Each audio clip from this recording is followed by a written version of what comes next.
disparition d'Air Afrique.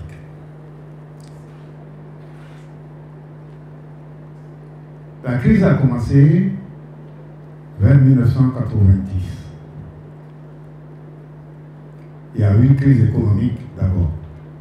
Il y a eu la dévaluation du franc CFA. Air Afrique payait toutes ses dépenses en dollars. Il a fallu mobiliser beaucoup plus de sous. Et dans les années 90, il y a eu une crise dans le transport aérien. Beaucoup de sociétés disparaissaient. Swissair a disparu, aujourd'hui c'est Suisse. Sabena a disparu, aujourd'hui c'est Bruxelles Airlines. Il y en a eu beaucoup. En Afrique, Camer a disparu, c'est revenu sur Cameroon Airlines, ainsi de suite. Le cas d'Air Afrique. Nous exploitons les mêmes lignes que Air France. Déjà, je vais faire une parenthèse. À l'intérieur de la France, il y avait 3 compagnies.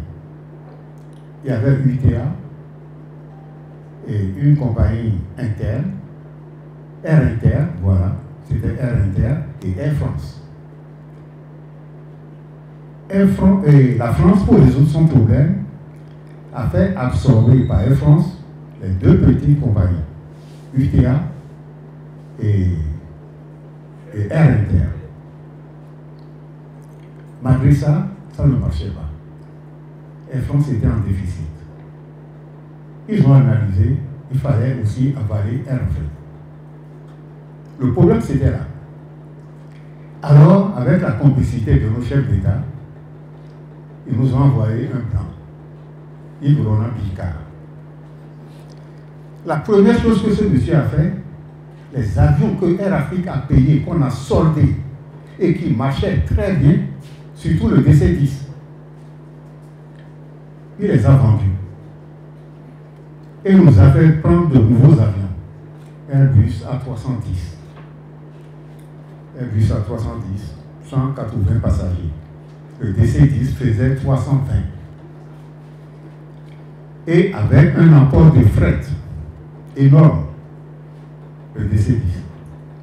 Alors que les A310, lorsqu'on les a mis sur la ligne transatlantique, c'est-à-dire Afrique-New York, il fallait, au lieu d'un avion, il fallait faire partie de 2 avions.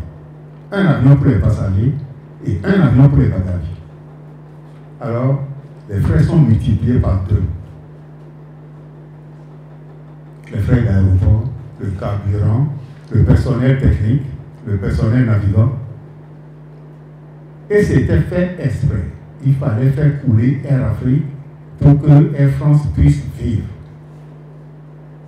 Sinon, Air France allait subir le même sort que Sabena et Swissair. C'est grâce à la disparition d'Air Afrique que Air France vit aujourd'hui. Ça, c'est la réalité. Et on l'a dit dans la vidéo. Yves Roland Picard, il est venu faire un travail de ça. Avant ça, il était le directeur de la coopération. La caisse de coopération, la caisse qui prêtait de l'argent aux États. Donc il connaissait parfaitement l'Afrique. Et il était envoyé en mission, faire disparaître la multinationale Air Afrique.